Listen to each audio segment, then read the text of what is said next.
The golden lights from the Christmas tree flickered across the living room of the Hayes suburban home. Lauren Hayes, 6 months pregnant, carefully hung the last silver ornament, a tiny angel her mother had given her. Outside, snow whispered against the windows, soft and calm. Inside, something didn't feel right. Her husband, Ethan, had texted half an hour ago. "Late meeting in Midtown. Don't wait up." She wanted to believe him, the same way she had believed him every other night this month. But tonight, the lie carried a different weight. When she walked into the laundry room, she found his wool scarf tossed over the dryer. Lauren picked it up and froze. The scent was intoxicating sweet jasmine, and something deeper, expensive, foreign. Not her perfume. Not anything she'd ever worn. The smell clung to her fingers like guilt. She turned the scarf over and noticed a faint smudge of lipstick near the edge. Rose pink. Not the color she owned. Her heart began to pound. She tried to shake it off, tried to remind herself that hormones made her emotional. Maybe he hugged a client. Maybe she was overreacting. Then she noticed a small blue box on the kitchen counter. Tiffany. Inside was a single diamond earring, just one. She remembered Ethan saying he had a last-minute client gift to wrap. The jewelry tag was still tucked under the ribbon. No note, no receipt, no explanation. Lauren sat down, her hands trembling. The house felt larger than ever, beautiful, expensive, and utterly hollow. On the dining table, the ultrasound photo of their baby smiled up at her, tiny hands raised as if asking for protection. She picked up her phone and opened their shared credit card app. One new transaction blinked at the top of the list. The River Cafe, Brooklyn, NY. $640. The timestamp read 7:12 p.m. Her stomach turned. That was the exact moment she'd texted him, asking if he'd be home for dinner. He'd replied with one word: busy. Lauren stood up slowly, her breath uneven. Through the window, the lights from neighboring houses shimmered in the snow. Families gathering, laughter echoing faintly through the night. She wrapped her coat around her belly and whispered, "Not tonight." She grabbed her car keys. The reflection in the hallway mirror startled her, a pale face, wet eyes, and a strength she didn't know she had. As she stepped into the freezing night, her phone buzzed again. It was Ethan. "Don't wait up," he'd written again. Lauren looked at the message, then at the glowing skyline in the distance. Her lips trembled, but her voice came out calm. "You'll wish I did." She had no idea that tonight's drive would change everything, and that her revenge had already begun. Snow was falling hard over the Manhattan Bridge, turning the city into a quiet storm of silver and white. Lauren gripped the steering wheel tighter, her breath fogging the windshield of her old Toyota Camry. Her heart thudded louder than the wipers. Every streetlight reflected off the icy asphalt like broken glass. She wasn't sure if she was trembling from cold or fear or both. Her phone buzzed again on the passenger seat. A message preview flashed across the screen. "Table for 2, Mr. Cole. Confirmed at 7 p.m. The River Cafe." The restaurant's name glowed like a cruel joke. That wasn't her reservation. But it was his last name. Ethan's. She pulled into a parking spot near the East River. From where she sat, the skyline of Lower Manhattan sparkled across the water, framed by the Brooklyn Bridge. It was the kind of place people proposed marriage, not destroyed one. Lauren watched through the frosty window as couples in evening coats walked toward the restaurant entrance, their laughter soft, their footsteps light. Inside the car, silence. She could hear only her own breath and the faint ticking of the dashboard clock. The baby kicked once small, desperate. "It's okay, sweetheart," she whispered, one hand over her belly. "Mommy just needs to know the truth." At 7:10, Ethan appeared. Even from a distance, she recognized the confident stride, the tailored navy coat she'd ironed that morning, the Rolex that shimmered when he raised his arm. But what froze her heart wasn't the man, it was the woman walking beside him. Madison Reed, his assistant. Young, striking, with bright red lipstick that matched the wine-colored dress hugging her figure. Ethan placed a hand on the small of Madison's back as the hostess led them to a corner table by the window, Lauren's favorite spot, the one she'd once called "our view." Tears blurred her vision. For a moment, she couldn't breathe. The world outside the car seemed muted, like a movie with no sound. She grabbed her iPhone, turned on the camera, and zoomed in. A perfect shot. Ethan leaning closer to Madison, whispering something that made her laugh. Then the moment that shattered her. His lips brushed Madison's cheek, lingering far too long to be innocent. The flash went off accidentally. Lauren ducked instantly, her pulse racing.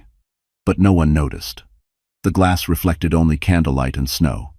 She sat there, clutching the phone, shaking. She wanted to storm inside, to scream his name, to tell everyone this was her husband, her life.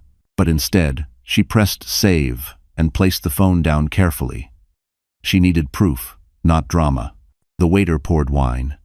Ethan raised his glass, smiling that same smile he'd used on her during their first Christmas together at the Plaza Hotel. She remembered how he'd promised her, "You'll never spend a holiday alone again." The irony cut deeper than the winter air. Her stomach twisted, another sharp cramp forcing her to breathe slowly. She leaned back, trying to steady herself. Through the window, the bridge lights flickered, reflecting off the East River like thousands of tiny broken promises. Lauren took one last look, memorizing every detail, the flicker of his watch, the curl of Madison's fingers around her wine glass, the empty chair beside them that should have been hers. Then she whispered, "Merry Christmas, Ethan." She started the car, eyes wet but steady. Her next stop wasn't home. It was the truth. And as the snow thickened behind her, Lauren didn't realize this photo would soon ruin his perfect life. The next morning, Manhattan was quiet beneath a thin layer of snow, the kind that made the city look pure even when it wasn't. Lauren sat at the small kitchen table, the Tiffany box beside her coffee cup. Her eyes were swollen from the night before, but her heart had gone strangely still. It wasn't shock anymore. It was focus.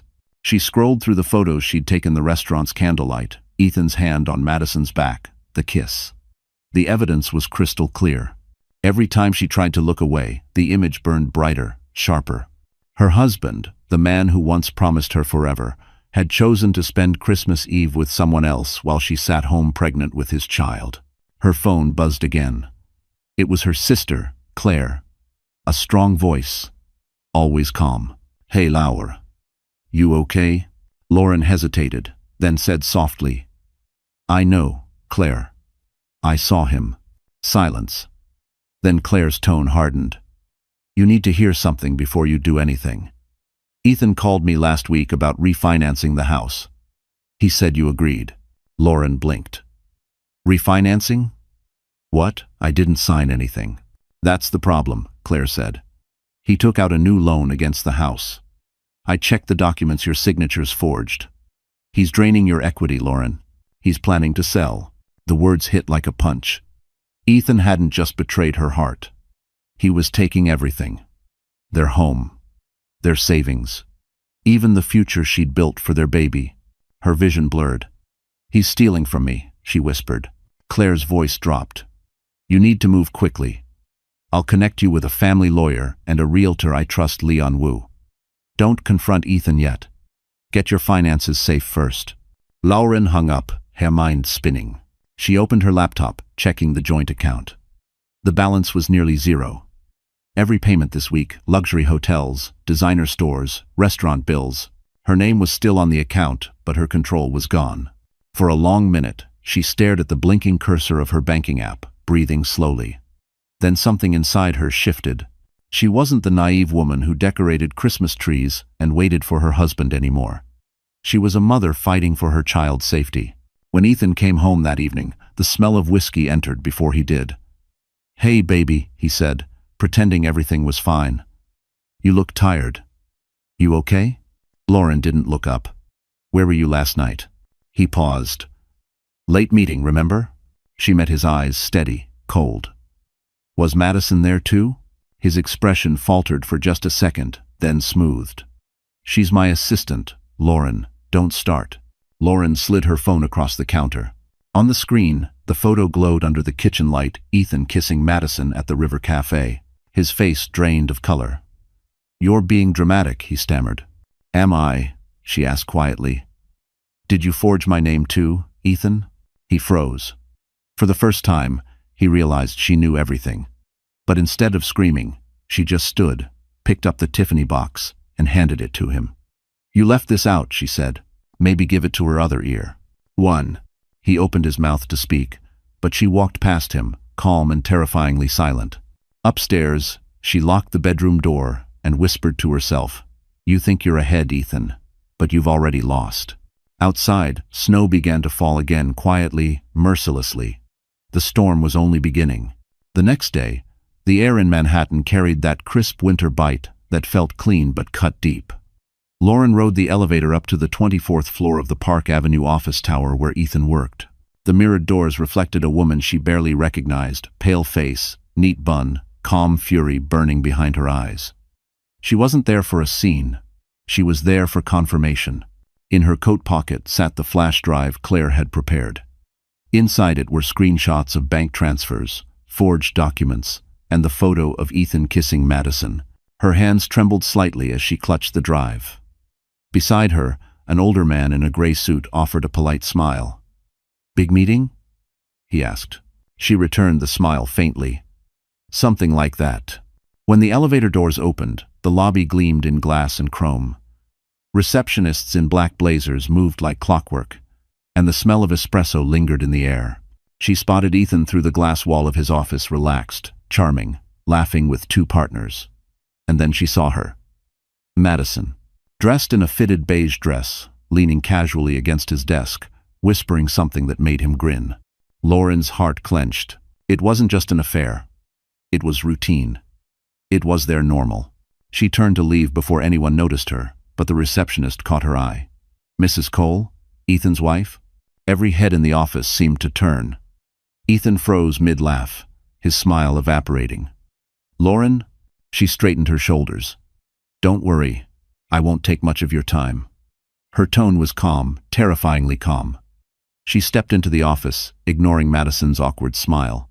"I just wanted to bring you something you forgot." From her coat pocket, she pulled out the Tiffany box and placed it on his desk. Madison's eyes widened. "Oh, that's yours?" Lauren finished for her. "Or rather, it was supposed to be. You left one earring at our house, Madison. I assume the other is still in your ear?" Madison flushed, looking away. Ethan's jaw tightened. "Lauren, let's not do this here."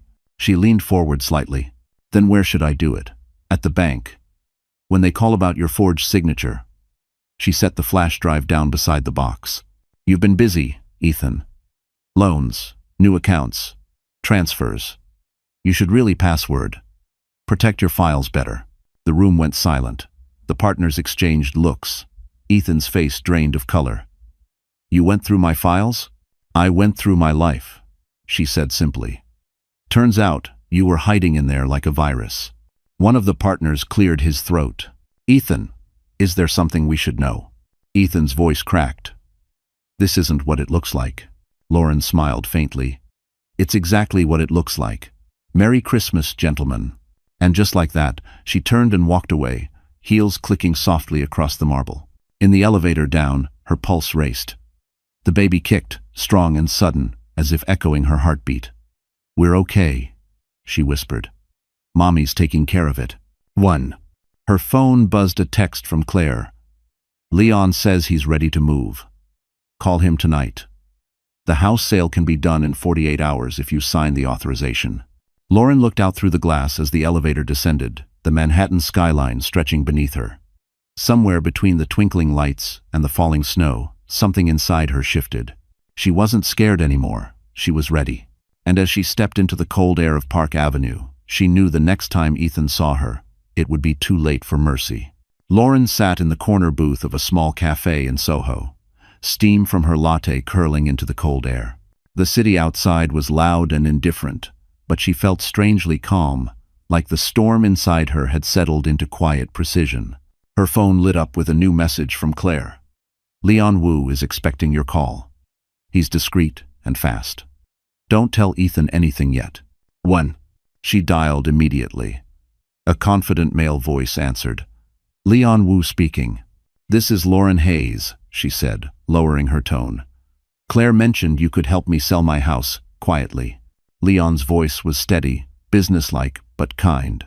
"Yes, Mrs. Hayes. I specialize in private listings. I'll need your authorization forms and a few details about the property. May I ask why you're in a rush? Lauren hesitated, then exhaled. Because my husband plans to sell it without my consent. There was a pause. Then we'll make sure he doesn't. 2 hours later, she met Leon at his downtown office, sleek, minimalist, with a view of the Hudson River. He was sharp in a dark suit, but his tone was warm. You'll need to sign an electronic power of attorney to give me full authority to sell. I can list the property under an anonymous holding to protect your identity. Lauren opened her MacBook Air, her fingers trembling as she reviewed the e-documents.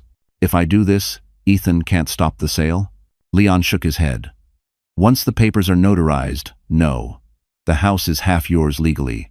You'll control the deal. She signed every page, her heartbeat steady.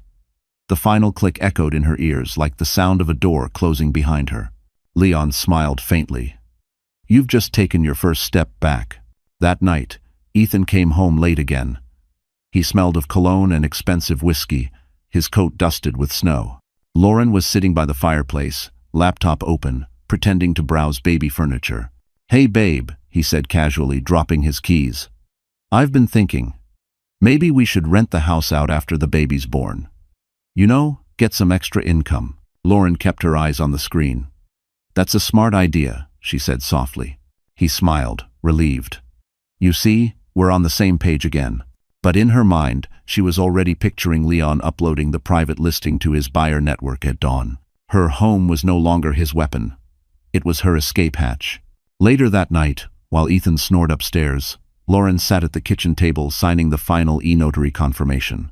The flickering firelight cast shadows across her face, not of weakness, but awakening. A notification pinged. Listing received. First offer expected within 24 hours. She leaned back and stared at the Tiffany box still lying on the counter. She opened it one last time, took out the diamond earring, and dropped it into her coffee cup. The sound of it hitting porcelain was soft but satisfying, like burying something that should have never existed. She whispered to herself, You took my trust, Ethan. Now I'm taking your foundation. Upstairs, Ethan turned in his sleep, oblivious. He would wake the next morning thinking he still owned everything, the house, the money, the control. But by the time he poured his first cup of coffee, Leon Wu would already have 3 buyers lined up, and Lauren Hayes would be one step closer to freedom. And when the house sold, it wouldn't just pay her bills, it would fund her revenge. It was just after midnight when Lauren woke to the sound of thunder. The storm had rolled in from the river, wind pressing against the windows of the Westchester house like restless hands. She sat up, uneasy. The power flickered once, twice, then went out completely. For a moment, there was only the sound of rain. Then silence. She reached for her phone, the screen glowing faintly in the darkness. Ethan wasn't home, again. She'd stopped asking where he was. Every night came with a new lie. Client dinner, last-minute drinks, traffic. But tonight, something felt different. The silence wasn't empty. It was listening. She stepped carefully down the hallway, her hand brushing the wall for balance. Her belly was heavy, her breath short. A faint metallic sound came from downstairs, the sound of a door handle moving. Her pulse spiked. Ethan, she called, her voice trembling. No answer. The sound came again, louder this time, a slow creak from the front door. She clutched her phone, ready to call 911, but then she remembered the spare key Ethan had once given Madison for emergencies. The realization cut cold. No, she whispered. She grabbed the nearest thing, a flashlight, from the kitchen drawer and inched toward the noise. The front door stood half open, rain splattering the floor. But no one was there. Just the empty night, the wind, and the faint echo of her own fear. Then another sound, a knock from upstairs. Not loud. Deliberate. Like knuckles against wood. Lauren froze. Hello? She said again. Still nothing. The baby kicked hard this time. A jolt of life that snapped her back to instinct. She backed away, breathing fast. Suddenly, headlights cut across the living room curtains. A car door slammed. Then a familiar voice yelled, "Lauren, are you okay?" It was Danny, her neighbor. Relief hit like oxygen. He rushed in, dripping wet, flashlight in hand. "I saw the power go out. You shouldn't be alone like this." Lauren exhaled, the tension breaking. "I thought someone was in the house." Danny moved quickly through each room, checking every corner. "Doors were unlocked," he said when he returned. "You gotta start keeping them bolted. You can't trust." He stopped, noticing the Tiffany box on the table, the papers on the counter, the stack of bank forms. "Trouble?" She gave a tired smile. "Let's just say the fairy tale's over." He nodded, silent for a beat, then gently. "If you ever need help, you don't have to ask twice." When he left, Lauren double-locked the door, then sank onto the couch. The storm had passed, but her heart was still pounding. She reached for her phone and, almost by instinct, opened her photos again. The picture of Ethan and Madison shimmered in the glow. It didn't hurt like before. It burned with clarity. She whispered, "You can have him, Madison, but I'll take everything else." 1. Lightning flashed outside, illuminating the framed wedding photo on the mantel, Ethan smiling, hand on her shoulder. Without thinking, she lifted it and dropped it face down into the trash. The glass cracked, echoing through the room. When the lights flickered back to life, she felt it that quiet, defiant calm. She wasn't the woman waiting for someone to come home anymore. She was the woman who'd learned how to lock the door herself.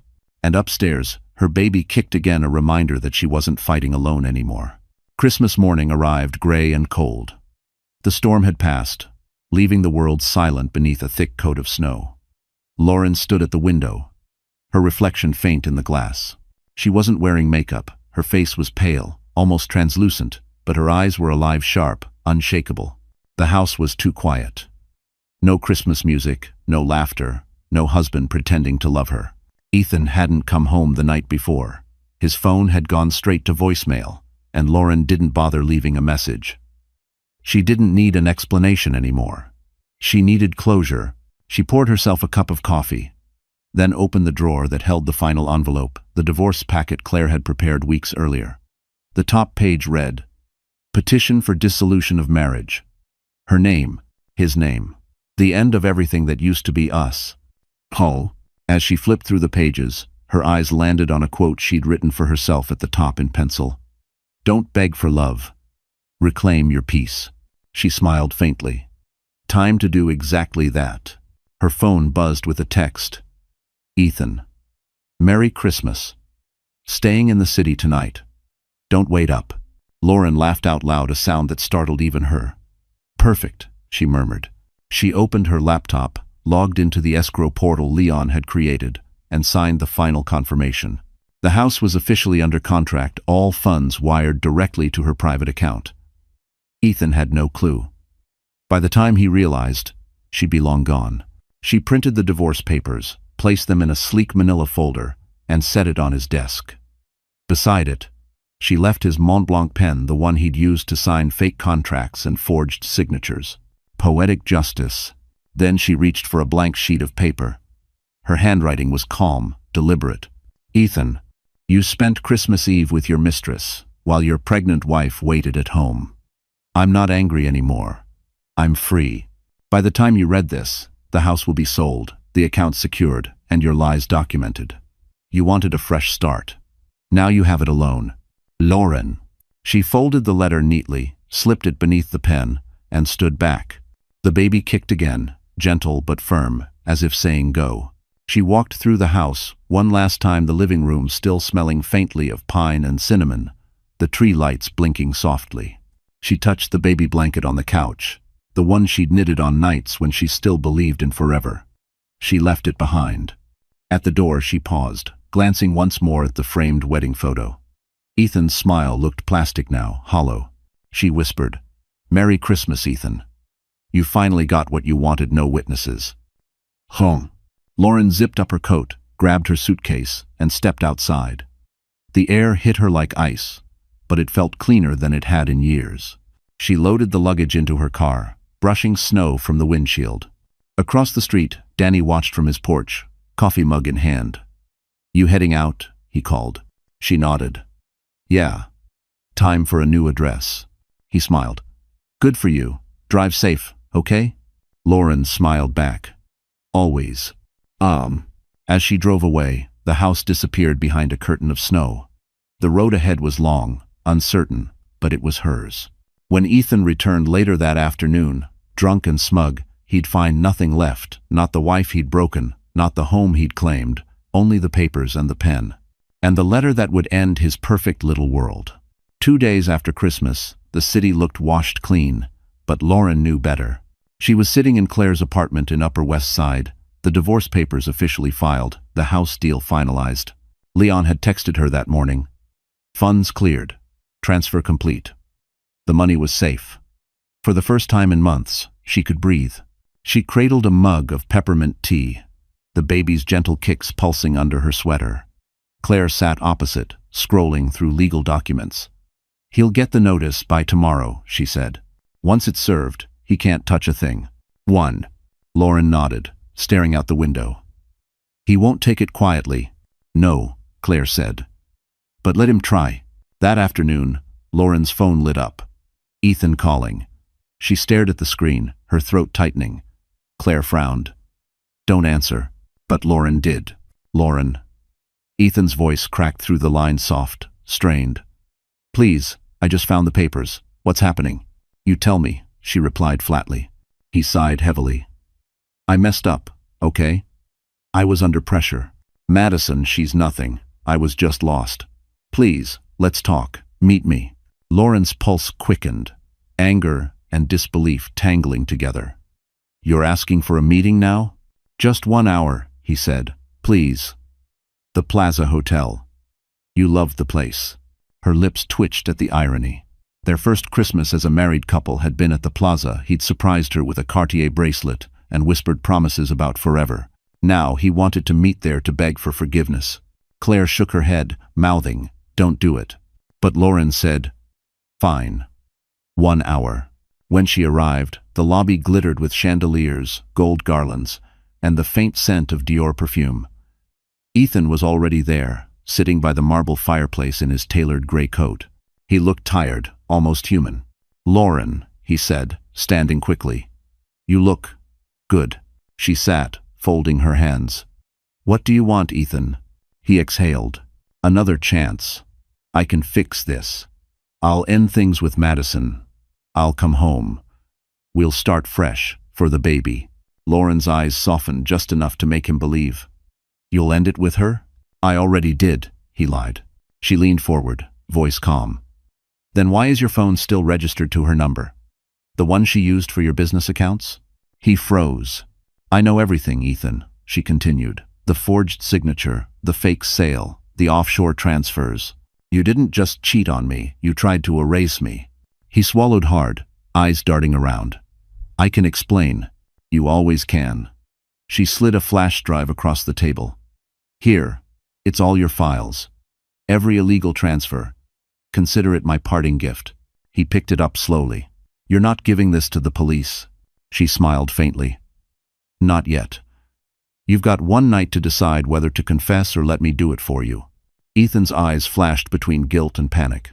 "Lauren, please don't ruin me." She stood, adjusting her coat. "You already did that yourself." As she walked out of the Plaza's lobby, her heart pounded. Claire was waiting in a black Mercedes by the curb. Lauren climbed in, shaking slightly. Claire asked, "You gave him the fake drive?" Lauren nodded. "He thinks it's the only copy." Claire smirked. "The real one's in my safe. By the time he realizes, he'll already be digging his own grave." And it flew. Lauren stared out at the city lights, shimmering against the snow. For the first time, revenge didn't feel heavy. It felt justified. And inside the Plaza, Ethan opened the flash drive, unaware that his next move would destroy everything he still thought he controlled. The next morning, New York was buzzing again. The holiday calm was gone. Offices on Park Avenue and Wall Street were alive with traders, investors, and executives chasing numbers. Ethan Cole walked through the glass doors of his firm with forced confidence, wearing his most expensive navy suit and the Rolex that now felt like armor. He hadn't slept. His conversation with Lauren at the Plaza replayed in his mind like a broken record. He'd spent half the night combing through his laptop, panicking over what she might have found. Now, he carried the flash drive she'd given him in his jacket pocket like a ticking bomb. At 9 a.m., his boss, Richard Chambers, called an emergency meeting in the boardroom. The firm's top partners gathered around the long glass table, faces tense. A projector screen glowed at the front with the headline from the Financial Post: Cole and Baxter partner under ethics investigation. Insider trading allegations emerge. The blood drained from Ethan's face. "What the hell is this?" he muttered. Richard turned to him sharply. "That's what we'd like to know." Compliance received an anonymous tip with detailed records, bank transfers, false invoices, client payoffs. Every file points to your name. Ethan's pulse roared in his ears. "That's insane." "I didn't." Richard cut him off. "Save it. The SEC is already reviewing the materials. They'll be in touch by end of day. Until then, you're suspended." A murmur spread through the room. Ethan gripped the edge of the table, his voice shaking. "Who sent it?" Richard's eyes narrowed.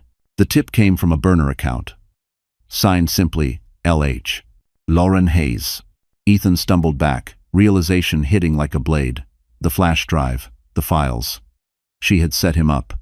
Meanwhile, across the city, Lauren sat in a cafe near Bryant Park, stirring her latte with steady hands.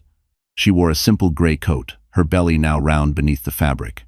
She watched snow fall against the tall windows, calm amid chaos. Her phone buzzed a message from Claire. "News broke. He's under review." "We did it." Lauren exhaled, half relief, half disbelief. "It's finally happening," she whispered.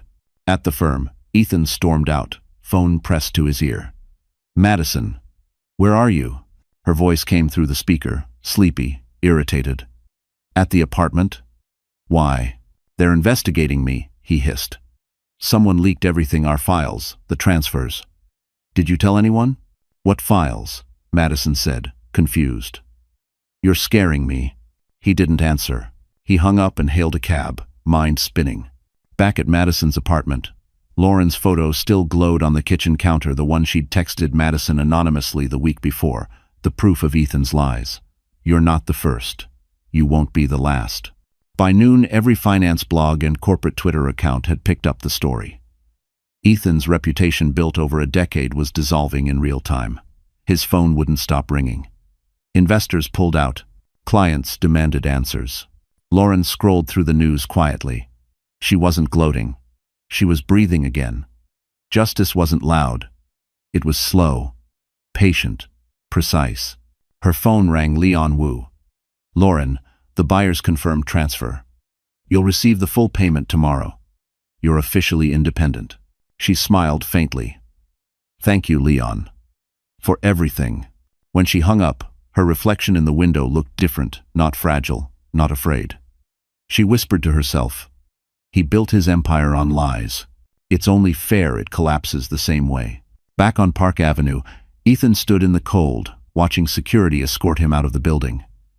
Cameras flashed from across the street. His perfect life, his perfect image, gone in a single morning. And somewhere across Manhattan, the woman he underestimated was sipping her coffee, watching his empire burn, one headline at a time. By evening, Manhattan was lit in neon and chaos. Wall Street had already chewed Ethan up and spit him out. Every finance network had his face on screen, disgraced partner under SEC investigation. The words scrolled beneath his photo like a permanent stain. Lauren watched from Claire's apartment, the TV casting blue light across the room. She didn't smile. She didn't cry either. She simply sat there, the mug of chamomile tea cooling in her hands. Claire entered quietly, carrying her laptop. "The SEC froze his corporate accounts this afternoon," she said. "And his company just announced a leave of absence. He's finished, Laure." Lauren nodded, still staring at the screen. "I thought I'd feel happy," she murmured. "But all I feel is tired." Claire placed a hand on her shoulder. "You've been surviving on adrenaline for months. This is what the calm feels like." Lauren turned the TV off. "He'll come after me. Then we'll be ready." Across the city, Ethan sat alone in a cheap midtown hotel room. The curtains were drawn, the air stale with old whiskey. Madison had left hours ago after another screaming match. "You said you'd protect me," she'd cried before slamming the door. He'd tried calling her since, but she'd blocked his number. Now, only his phone's endless buzzing kept him company: reporters, lawyers, creditors. And in the center of it all was the flash drive Lauren had given him. He'd opened it earlier, expecting leverage, but it contained nothing but one short video clip. He played it again. Lauren's voice filled the room. Calm, steady, devastating. "You wanted power, Ethan. You lied, cheated, and stole to get it. I wanted peace. I just needed to prove you never deserved me or this family. Merry Christmas." Ethan hurled the laptop across the room. The screen cracked, but the video's echo lingered. He pressed his palms against his temples, shaking. His empire was gone. His money frozen. His name ruined. Lauren's phone buzzed. It was a message from an unknown number. "You destroyed me. Are you proud?" She typed back only 2 words. "You started it." Then she blocked him. Later that night, she lay awake in the guest room, watching snow fall through the window. The baby kicked softly, rhythmic and reassuring. She placed a hand over her stomach. "We're okay now," she whispered. "It's over." But it wasn't over. Not yet. The next morning, Lauren went out for groceries. When she returned, Claire was on the phone, her face pale. "That was Leon," she said. "Someone tried to access your escrow account using your old credentials. Failed attempts multiple times. He's desperate." Lauren froze. "He's still trying to take the money." Claire nodded grimly. "Don't worry." Leon added double authentication. "He can't get in, but it means he's watching." That night, Lauren double-checked every lock before going to bed. She tried to read, but the words blurred. For the first time since leaving Ethan, she felt fear crawl back into her chest, not the emotional kind, but the physical kind that made you sleep with your phone clutched in hand. At 2:17 a.m., she woke to the sound of footsteps outside the apartment door. Quiet. Hesitant. Then, gone. She sat up, heart pounding, and texted Danny. "Did you see anyone near the building tonight?"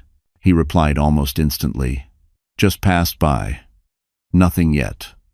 But I'll keep watch." Lauren exhaled slowly. For now, she was safe. But she knew Ethan's world hadn't completely collapsed, not yet. Men like him didn't surrender. They struck back. She stared at the ceiling, whispering to herself, "Let him come. I'm not the same woman he left behind." And as dawn broke over Manhattan, the city glowed gold, the calm before the next wave of war. 2 weeks had passed since the scandal broke, and Manhattan had already moved on to new gossip.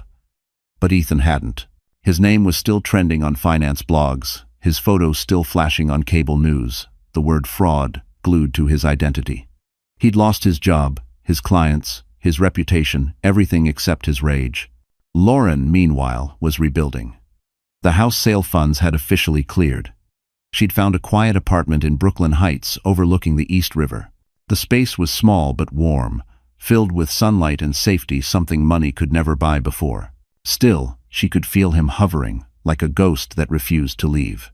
That morning, her phone rang. It was Leon Wu. "Lauren, you need to come by the office," he said, his voice tense. "There's something you should see." When she arrived, Leon handed her a printed email. The sender's name was blurred under a fake address, but the subject line made her blood run cold. "Unauthorized sale. Intent to sue." "1. Leon explained.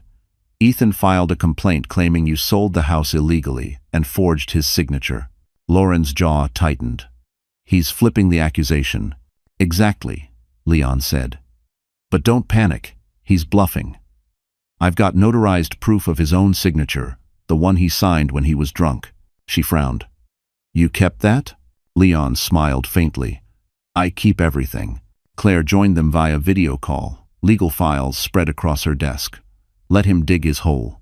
The more he fights, the deeper he falls. Still, Lauren couldn't stop shaking. What if he finds a way to twist it? "He can't," Claire said firmly. "We have timestamps, IP logs, the e-notary verification, all legally binding." "Ethan's finished." Lauren leaned back, closing her eyes. "He's desperate." Claire's voice softened. "Desperation makes people reckless. Stay alert." Across town, Ethan was in a dark cafe near Times Square, typing furiously on his laptop. The smell of burnt coffee and anger filled the air. He'd been rejected from every firm in New York. Madison had vanished. leaving behind only debt and humiliation. He had nothing left but spite. He sent the legal threat to Lauren, hoping fear would bring her back. But the next email he received wasn't from her, it was from the State Bar of New York. Subject: formal notice of investigation, misconduct allegations. Attached was a copy of Lauren's counterclaim and the notarized evidence from Leon. His stomach dropped. They had everything: the forged documents, the fake accounts, even his drunk signature. His phone rang. "What the hell have you done?" It was Richard, his former boss. "You tried to drag the firm into your mess? You're toxic, Ethan. Stay away from everyone connected to us, or we'll file suit ourselves." "No." Ethan slammed his fist against the table, the coffee cup toppling over, staining his sleeve.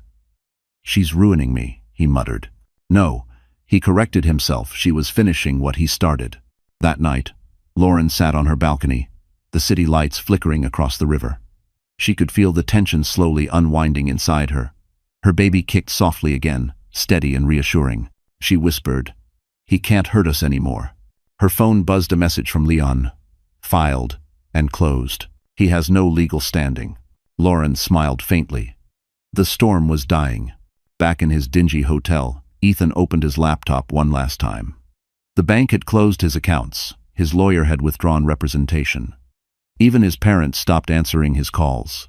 He stared at his reflection in the dark screen, the city's neon glow flickering across his face. "You wanted war," he whispered to himself. "Now you've got it." One.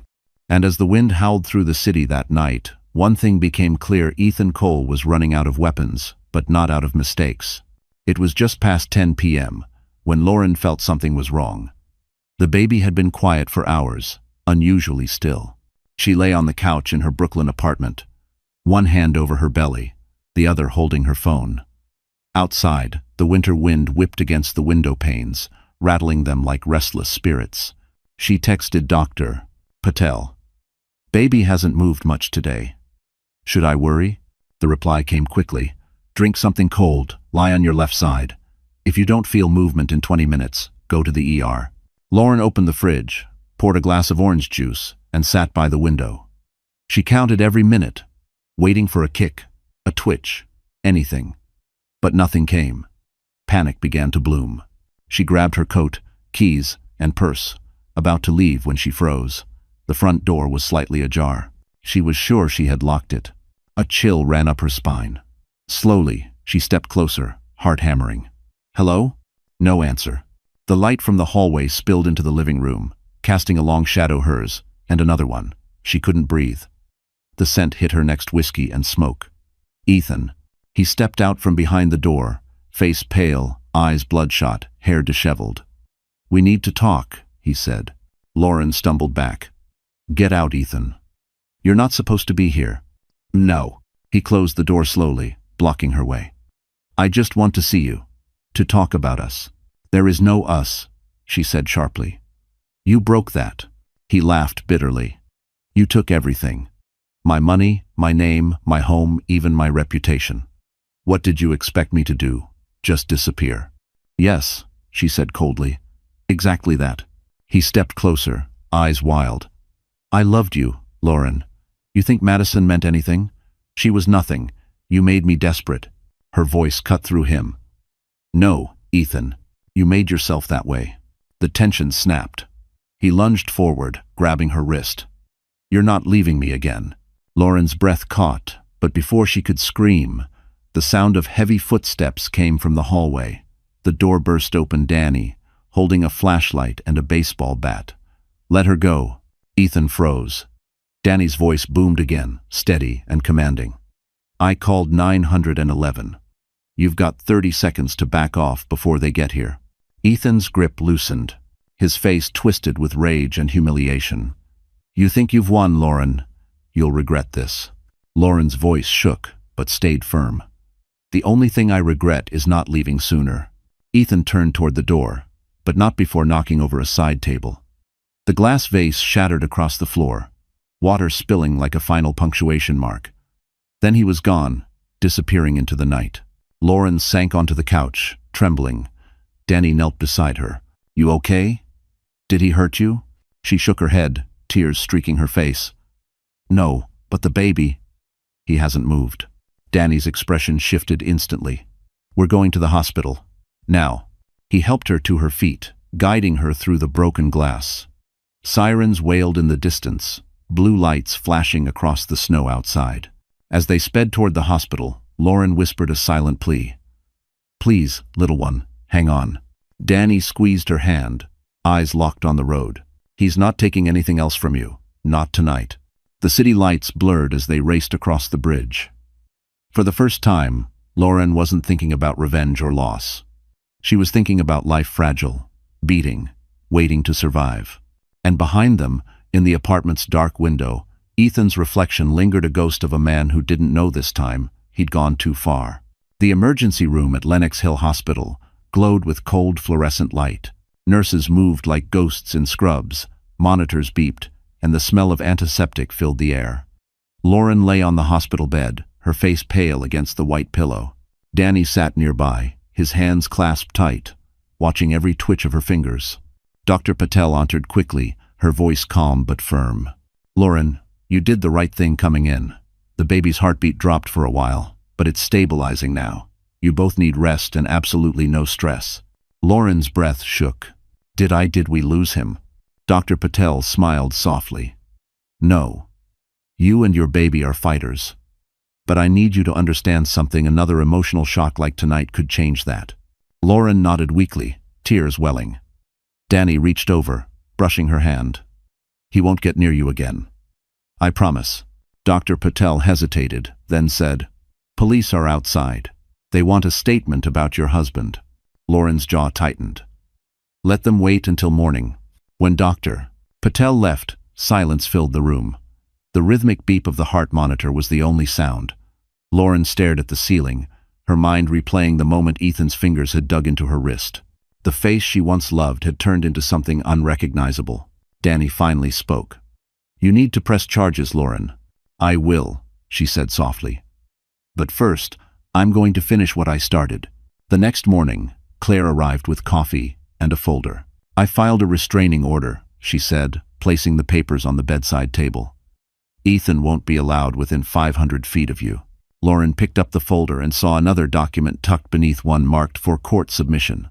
Inside were printed pages of bank records, emails, and legal transfers. What's this? She asked. Claire smiled faintly. Everything he ever hid. Madison came clean. She turned over all of Ethan's emails. He used corporate funds for personal gain, and she doesn't want to go down with him. Lauren blinked. She betrayed him? Call it survival instinct, Claire said. She said he told her he'd make her disappear if she talked. So she talked. Lauren's chest rose and fell slowly. I don't even hate her anymore. He ruins everyone he touches. Danny stepped closer. Not anymore. You've got him cornered. Lauren flipped through the pages. Wire transfers to offshore accounts, receipts for gifts labeled as client entertainment, even falsified charity donations. Every line was another nail in his coffin. She whispered. He thought he was untouchable. Claire nodded. Now he's a case file with his name in bold letters. Just then, Dr. Patel returned, smiling. Good news. The baby's strong. You can go home tomorrow. Lauren smiled for the first time in days. Thank you, Doctor. When Dr. Patel left, Claire said softly, You don't have to face him again. Let the court handle it.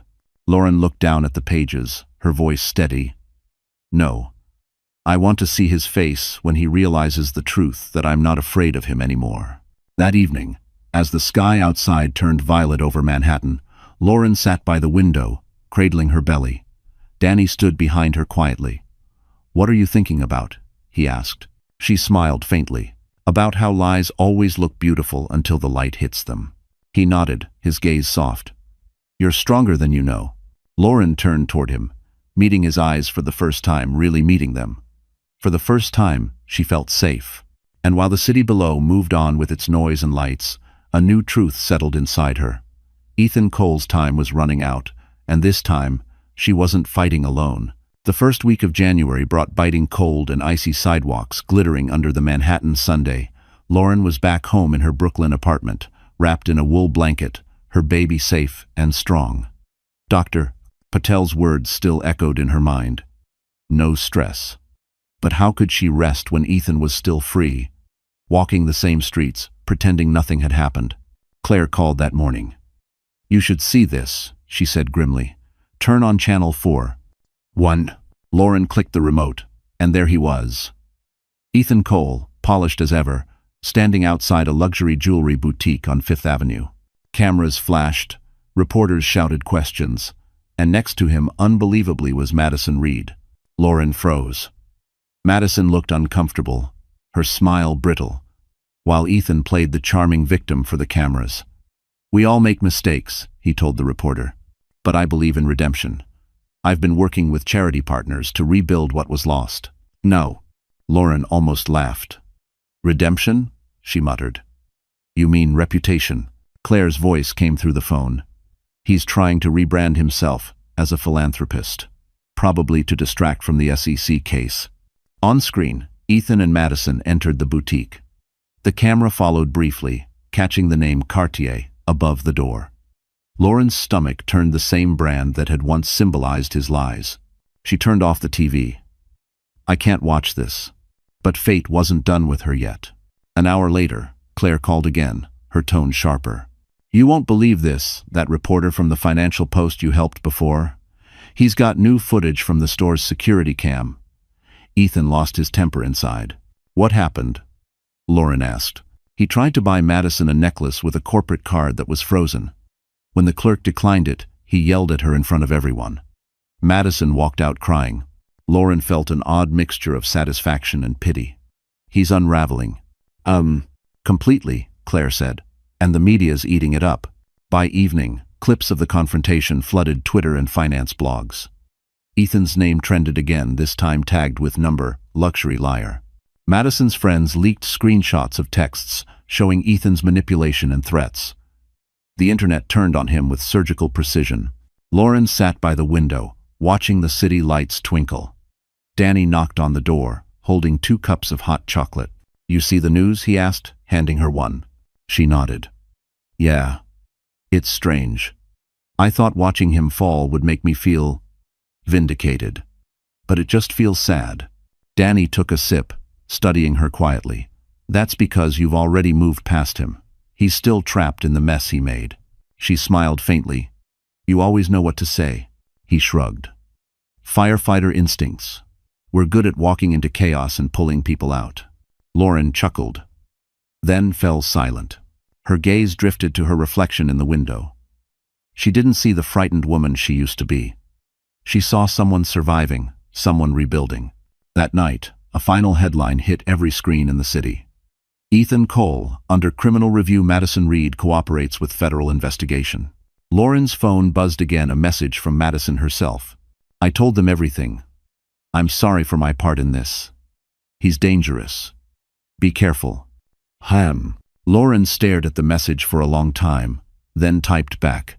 Thank you. Take care of yourself.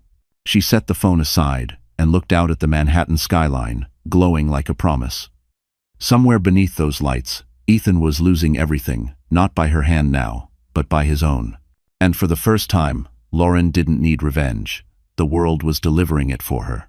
Late January brought a pale sun over New York, the kind that fooled you into thinking the world had warmed when it hadn't. The city was buzzing again, Fashion Week prep, stock markets rebounding, but for Lauren Hayes, everything had slowed to a careful calm. The hearings were approaching, and Ethan's legal collapse was almost complete. Still, one thing remained undone. Closure. It began with a message from Claire. His attorney requested mediation. He wants to meet, says he'll settle everything. Lauren read it twice, her chest tightening. He wants to see me? Claire sighed. You don't have to go. We can handle this on paper. But Lauren shook her head. No. I want him to look me in the eye when he realizes I'm not afraid anymore.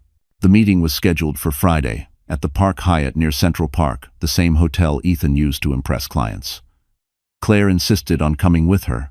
They arrived early, the lobby glittering with marble and soft jazz. Lauren wore a simple black coat, hair tied back neatly. She didn't dress for war this time. She dressed for peace. Ethan was already there, sitting at a small table near the window. His once perfect suit looked slightly frayed, his tie uneven.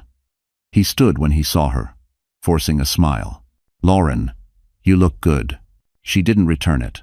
"Let's get this over with." Claire stayed close, arms crossed, silent as stone. Ethan started talking fast the way he always did when cornered. "Look, I know things got bad, but the media twisted everything. Madison exaggerated. You and I can still fix this quietly. I can drop the legal nonsense. You can retract your claims. We can—" Lauren interrupted, calm but cutting. "You're still pretending this is about saving face, not saving what's left of your soul." He frowned, leaning closer. "I'm trying to be civil." "Civil?" she echoed. "You forged my name, stole our money, threatened me in my own home, and nearly cost our child his life. Civility isn't on the table." Ethan's mask cracked. "You think you're better than me now? Living in that little apartment, dating your blue-collar hero?" Claire's eyes narrowed, but Lauren held up a hand. Her voice stayed even. "Yes, because he shows up when someone's in danger, because he protects without breaking." Ethan scoffed. "You're delusional. You'd be nothing without me." "La." Lauren leaned forward, meeting his stare. "I was nothing because of you. Now I'm everything you can't be free." She pulled out a folder and slid it across the table. Inside were signed settlement papers, property transfers, and his financial disclosures, all proof of his downfall. "You'll sign these. You'll cooperate with the SEC and accept the plea deal Claire negotiated. If you don't, the FBI gets the rest of your files tomorrow." Ethan's hand shook as he opened the folder. "You can't threaten me." "I'm not threatening you," she said softly. "I'm giving you the only mercy you'll get." For a long time, he stared at her, not the woman he'd controlled, but the one who'd dismantled him piece by piece. Finally, he signed. When it was over, Claire gathered the papers, nodding at Lauren. "We're done here." As they stood to leave, Ethan's voice broke. "Lauren, do you ever miss it, us?" She paused, turning just enough to meet his eyes. "No, Ethan. I miss who I was before you taught me what betrayal looks like." Outside, snow began to fall again, soft and quiet. Claire linked her arm through Lauren's. "You handled that like a CEO." Lauren smiled faintly. "No. Like a survivor." And as they walked away from Park Hyatt's glittering lobby, Ethan Cole sat alone, staring at the empty chair where his power used to be. By mid-February, the city was waking from winter. The East River shimmered under the pale morning light, and the smell of thawing snow hung in the air. Lauren had finally moved into her new apartment in Brooklyn Heights, small, sunlit, with wide windows that looked out over the bridge. The place was quiet, filled only with the hum of life beginning again. Boxes lined the walls, but Lauren didn't rush to unpack. She wanted to breathe first, to stand in the space that belonged solely to her and the baby. Every room felt like a promise. That afternoon, Leon Wu stopped by to deliver the final paperwork from the settlement. "Congratulations," he said, smiling as he set the folder on her kitchen counter. "The transfer's complete. Ethan can't touch a penny." Lauren signed the last page, her hands steady. "Thank you, Leon. You've been incredible through all of this." He chuckled. "You'd be surprised how many women rebuild stronger than the men who tried to break them." After he left, Lauren opened the balcony door. Cold air rushed in, carrying the faint scent of river salt and fresh coffee from the cafe below. She leaned against the railing, one hand resting on her belly. The baby kicked gently, as if sensing her peace. Her phone buzzed a text from Danny. "Can I stop by? I've got something for you." She smiled. "Sure." Doors open. 20 minutes later, Danny arrived, carrying a medium-sized box wrapped in brown paper. "Housewarming gift," he said shyly, setting it on the table. Lauren unwrapped it carefully. Inside was a hand-carved wooden cradle, painted white and trimmed with soft blue fabric. Her throat tightened. "You made this?" He nodded. "During my night shifts. Figured the little guy would need a place to dream." Lauren ran her hand over the smooth wood. "It's beautiful, Danny. Thank you." He smiled. "You deserve something built to last."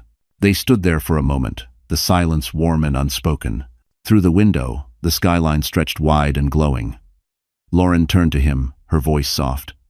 "I didn't think I'd ever feel safe again. Danny's gaze was steady. Safety doesn't come from walls, Lauren. It comes from people who stay. Something flickered in her chest, something she hadn't allowed herself to feel in months. Hope. They spent the evening assembling the cradle, laughing over misplaced screws and uneven legs. When they finally finished, Lauren sat back on the floor, exhausted, but smiling. "You know," she said, "it's not perfect." Danny grinned. "Neither are we. But it'll hold." For the first time, she laughed, really laughed. The sound filled the apartment like sunlight. As night fell, the city outside glowed with amber lights reflecting off the river. Lauren poured 2 mugs of tea and handed one to Danny. "Do you ever wonder how people start over after losing everything?" He thought for a moment. "They don't start over," he said. "They start different, stronger, smarter, with better company." Lauren nodded, her eyes glistening. "Then maybe this is my different." Danny smiled. "It suits you." Later, after he left, she stood on the balcony again, the baby's kicks rhythmic against her palm. She whispered, "We're okay now, sweetheart. We're home." 1. Below, the city kept moving, taxis, laughter, life. But for Lauren Hayes, time slowed, softened. She wasn't surviving anymore. She was living. And for the first time since that fateful Christmas Eve, she looked toward tomorrow not with fear, but with quiet, certain joy. March arrived with cold rain and gray skies, washing the glitter off Manhattan. The city that once adored Ethan Cole had turned on him completely. His name had become shorthand for greed and deceit whispered in boardrooms, mocked on talk shows, dissected in finance podcasts. Every article carried the same words: embezzlement, manipulation, betrayal. Lauren read the latest headline while sipping tea in her new apartment. Former Wall Street partner under federal investigation, new evidence from whistleblower. She didn't need to guess who the whistleblower was. Madison Reed had given the feds everything. Claire called moments later. "It's official," she said. "The FBI filed charges. Wire fraud, falsifying financial statements, perjury. They've got him cornered." Lauren exhaled slowly, her heart oddly calm. "So it's really happening." "Court dates in 2 weeks, Claire said. "He'll probably plead out, but he's finished. His assets are frozen, his career's gone, and," Claire paused, "he's facing prison, Lauren stared out the window at the rain streaking the glass. Then justice isn't just a word anymore. How? Across the city, Ethan was unraveling. His hotel had kicked him out for non-payment, and the luxury apartment he'd tried to hide under a shell company was seized by the court. Madison had cut all contact after testifying, and the friends who used to toast champagne with him on rooftops now ignored his calls.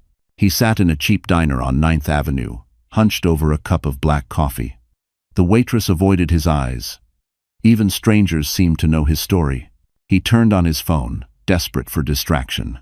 But the first notification hit like a blow, a viral video titled, "The Rise and Fall of Ethan Cole." The clip opened with images of him smiling beside Madison at the River Cafe, then cut to screenshots of court filings and news headlines. Over it all played his own voice from an old interview. "Integrity is everything in business." He shut the phone off, gripping it until his knuckles went white. "This isn't over," he muttered. But it was. Back in Brooklyn, Lauren spent the afternoon organizing baby clothes, tiny socks, soft blankets, pastel onesies. The baby's room glowed in warm light, painted a calm ocean blue. Danny stopped by, carrying a small paper bag from the corner bakery. "Cinnamon rolls," he said with a grin. "Doctor's orders, happiness therapy." Lauren laughed softly. "You're starting to sound like Dr. Patel." Danny sat beside her on the couch. "You've been quiet today. News about him?" She nodded. "He's going to trial." Danny studied her face. "You okay?" She thought about it, then nodded. "Yeah, for a long time. I wanted revenge. I thought watching him fall would heal me. But it's not about that anymore. It's about knowing I survived." Danny smiled. "That's the strongest kind of victory." Outside, thunder rumbled over the river, echoing through the streets. Lauren sipped her tea, feeling the baby move beneath her hand. "He'll never touch this piece," she said quietly. "Not again." How? The next morning, the world woke to the biggest headline yet. Ethan Cole pleads guilty, faces up to 15 years in federal prison. Claire called immediately. "It's done, Lauren. He confessed to everything. Lauren stood by the window, the gray clouds parting to reveal the faintest sunlight. "Then it's over," she said softly. For a long moment, she just watched the city breathe. The chaos that once haunted her had turned into something distant, small, powerless. Behind her, the baby's crib stood ready, the future waiting, gentle and bright. And as the rain stopped and sunlight poured through her window, Lauren realized that sometimes justice doesn't roar, it whispers, quietly and completely, until even the ghosts go silent. The first day of April came with soft rain and an uneasy calm. The city smelled like wet pavement and renewal, the kind of scent that made Lauren believe, for the first time, that spring might actually bring peace. She had just finished organizing the nursery when a sharp pain ripped through her lower back. It wasn't the usual discomfort. This one stole her breath. She froze, clutching the edge of the crib. Another contraction followed, deep and insistent.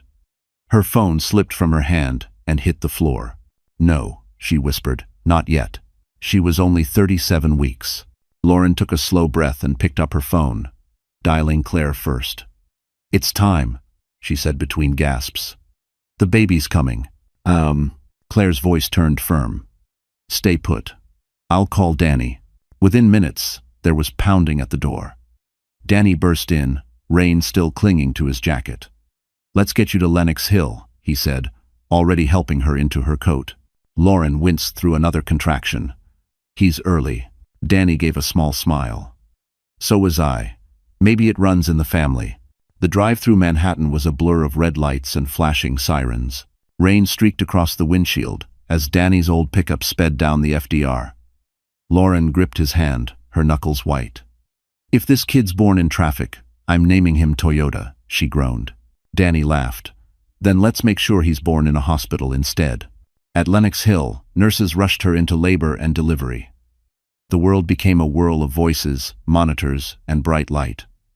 Dr. Patel appeared, calm as ever. "Deep breaths, Lauren. You're strong. He's almost here."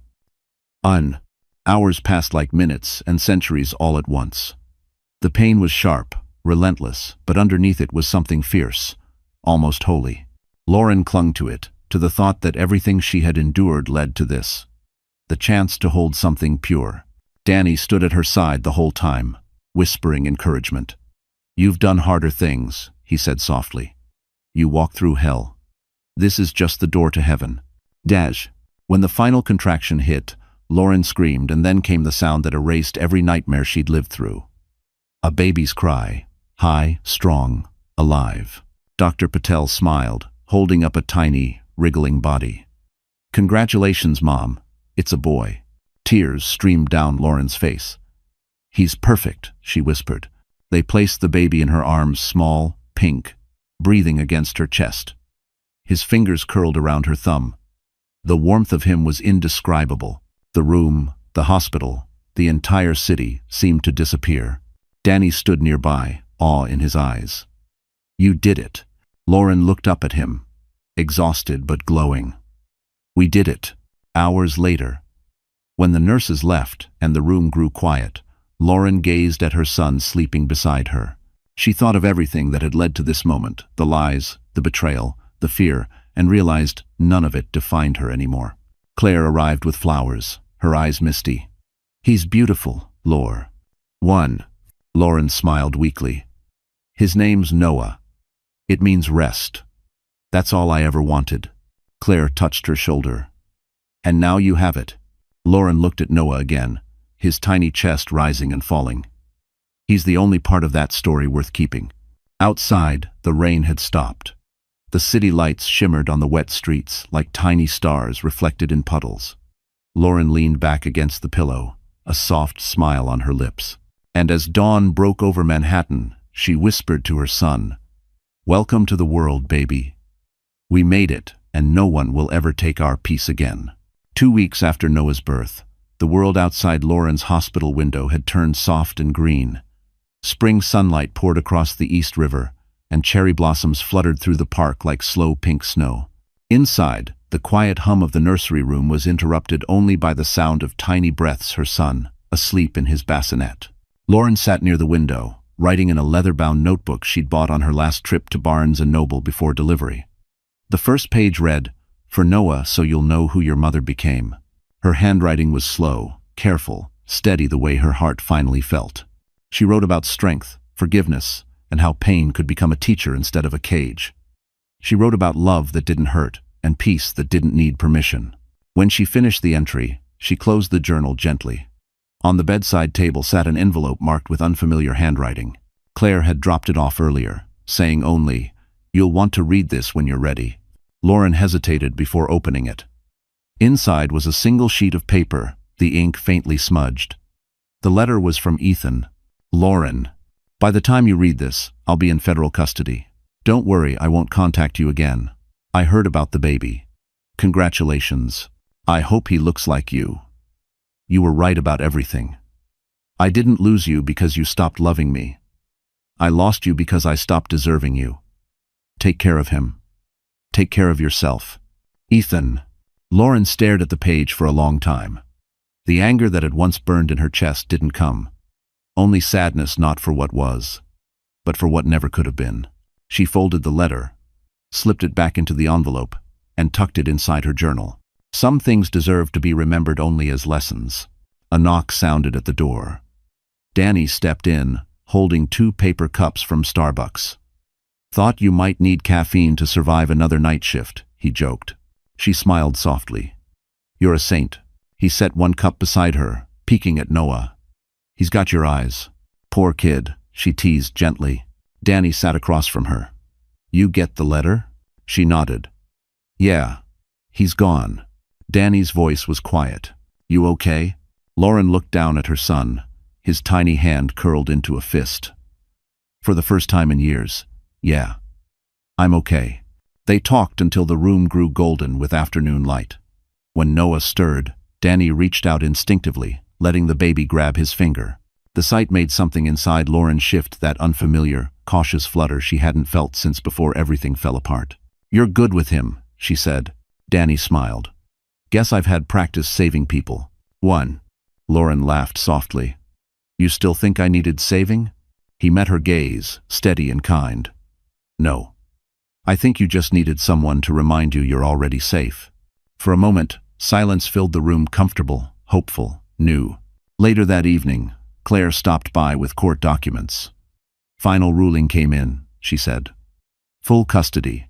Ethan forfeited everything in the plea deal. You and Noah are legally protected." Lauren took the papers, feeling their weight. "It's over." "No." Claire smiled. "No, it's beginning." When they left, Lauren stood by the window, Noah in her arms, the city shimmering beneath her. She whispered to her son, "We made it through the storm, baby. We don't have to look back anymore." And as the sun dipped behind the skyline, Lauren realized something profound. Peace wasn't the absence of pain, it was the quiet that comes after you've faced it and survived. By late May, the city had transformed. Central Park bloomed with tulips and laughter, the air warm and filled with the smell of roasted chestnuts and espresso. Lauren pushed Noah's stroller along the path, his small head resting under a pale blue hat. Every step felt lighter, every breath easier. She had survived the storm and stepped into sunlight. Life had shifted into a gentle rhythm. Mornings with bottles and lullabies. Afternoons spent working remotely on interior design projects. Nights filled with the steady sound of Noah's breathing beside her bed.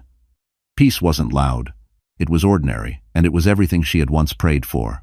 That afternoon, Claire met her at the River Cafe for lunch, the same place where Ethan's betrayal had once destroyed her.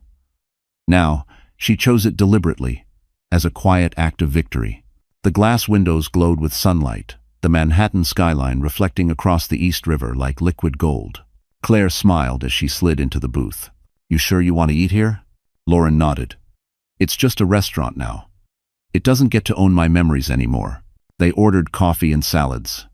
Claire handed over an envelope. "It's official. The court closed the case this morning. You're free, financially and legally." Lauren took the papers, her chest rising with relief. "I can't believe it's done." Claire leaned forward. "So what now? You've got a beautiful baby, a career again. Your peace back. What's next?" Lauren smiled faintly. "Maybe happiness." As they finished lunch, A familiar voice spoke from behind her. Lauren Hayes. She turned, and there was Danny, holding a bouquet of white lilies. He looked nervous in a clean gray suit, his hair slightly damp from the spring drizzle. "I hope I'm not crashing," he said with that easy half-smile. Lauren blinked. "Danny? What are you doing here?" Claire grinned and stood. "I'll take the hint. You two need a minute." She kissed Noah's forehead and slipped out. Danny slid into the seat across from her. "I was at the firehouse nearby. Figured I'd risk showing up uninvited." Lauren laughed softly. "You've never needed an invitation." He hesitated, then pushed a small box across the table. Inside was a delicate silver bracelet, engraved with two initials L and N. "For both of you," he said quietly. "You've been through enough endings. Maybe it's time for a beginning." Lauren's eyes filled with tears. "Danny, He shook his head gently. "No pressure. Just think about it. You don't have to be alone anymore." The air between them stilled, tender, fragile, honest. Noah stirred in his stroller, cooing softly, as if giving his tiny blessing. Lauren wiped her eyes and smiled. "You know what the funny part is? For the longest time, I thought survival was my happy ending. But maybe it's this. Choosing something real." Danny's voice was soft. "Then choose it. M." Later that evening, they walked along the river, the skyline glowing in shades of pink and gold. Lauren pushed Noah's stroller while Danny walked beside her, their hands brushing once, then again until finally, she didn't pull away. As they reached the edge of the pier, she looked out over the city that had once been her battlefield. The wind carried the faint scent of spring blossoms. She turned to Danny, her voice gentle but sure. "You know, the last time I was here, I thought my life was over." He smiled. "And now?" Lauren looked down at her son, then back at him. "Now, I think it's finally beginning." Danny slipped his arm around her shoulders. "Then let's make sure this chapter's worth reading." She laughed, leaning into him as the sun sank behind Manhattan. And for the first time in a long time, Lauren Hayes didn't feel broken or lost. She felt home. Because justice had been served, love had returned, and peace, at last, had chosen to stay. So, that's how the story ends, my wonderful friends. You're still here, aren't you? If you've made it all the way to this moment, it means something in this story touched your heart, maybe softly, maybe deeply, and that's the beauty of it. Because Lauren's journey isn't just about betrayal or revenge, it's about rediscovering strength when life shatters. Marcus Aurelius once wrote, "You have power over your mind, not outside events. Realize this, and you will find strength." That's exactly what Lauren did. She couldn't control Ethan's cruelty, but she could control her response, and that's what healed her. In the end, she didn't just survive. She rebuilt. She found peace, love, and the courage to start again. Maybe you're facing your own kind of storm right now. If so, remember this. The pain isn't your ending, it's your beginning. Healing isn't loud or dramatic. It's quiet, steady, and it starts the moment you decide to move forward. If this story moved you, hit the like button, share it with someone who needs hope tonight, and subscribe for more stories that remind you you are stronger than what tried to break you. He kicked his pregnant wife out in labor to marry his mistress, unaware she had just inherited an $80 billion fortune and secretly bought the hospital where his sick parents lay. She begged him for a ride as contractions tore through her body, but he turned away, calling her a burden he couldn't afford. The city lights blurred behind her tears that night, yet the same woman he discarded would soon sign ownership papers that made her the silent power over every quarter his parents depended on. She was heartbroken, but also heir to an empire he never knew existed. How could a man so desperate for wealth throw away the woman who already owned the world? And when he discovers the truth, what will he do when he realizes the hospital that saved his parents bears her name? Evening spilled gold across their Boston penthouse, glinting off marble floors and the half-folded crib waiting by the window. Elena Rowan rubbed her belly, whispering a lullaby half-remembered from her childhood, the baby kicking softly beneath her palm. She believed the conversation tonight would heal what months of distance had broken. The door opened. Caleb Rowan, still in his charcoal suit, walked in without looking at her. His phone buzzed. She caught a glimpse of a message flashing Lydia dinner tonight before he slid it into his pocket. "Elena," he said, voice low and tired, "we need to stop pretending." She smiled faintly, mistaking fatigue for frustration. "Pretending what?" "That this marriage isn't suffocating me, that we can live on faith while my parents die in a hospital I can't afford." His tone sharpened. "You've become comfortable with struggle. I'm done being poor." Her hand froze midair. "Poor? Caleb, we're just going through a hard season." "Hard season?" He laughed bitterly. "You pray, I negotiate. You wait for miracles, I chase investors, and still we sink." She wanted to tell him about the letter on the mantel, the one marked confidential, estate of Arthur Lennox. But Whitmore, the family attorney, had begged her to stay silent until the inheritance transfer completed. "If word leaks before probate closes," he'd warned, "you'll be hunted for that fortune before you even hold it." So she swallowed the truth. Caleb paced, veins pulsing in his neck. "Lydia understands ambition. She believes I can rebuild my firm. You," he gestured toward the nursery, "you believe in lullabies." Elena steadied her voice. "Lydia?" He hesitated just long enough for guilt to flicker across his eyes. "She's been there for me. You haven't." Silence settled. Thick, suffocating. Outside, the city thrummed with ambition. Inside, their love suffocated under pride. He reached the door, hand on the knob. "You already left me, Elena. You just never moved out." The door slammed. Elena stood motionless, the echo ringing through the apartment. A contraction seized her abdomen. She gripped the table, breathing through pain and disbelief. When it eased, her eyes drifted back to the unopened letter. Somewhere inside it lay the truth of who she was, the daughter of a man she never met, heir to the Lennox Group, a legacy worth more than nations. Tears welled but didn't fall. She whispered to her unborn child, "We'll be fine." Beyond the window, the lights of Crestline Medical Center blinked faintly against the dusk. The same hospital where Caleb's parents were admitted. The same one she had quietly purchased in secret only days before. The man who just left her for his mistress had no idea. He had already walked out on the richest woman in Boston. The night after Caleb stormed out, the penthouse was silent except for the distant hum of city traffic. Elena sat on the couch, the unopened envelope from Whitmore and Associates still resting where it had been for weeks.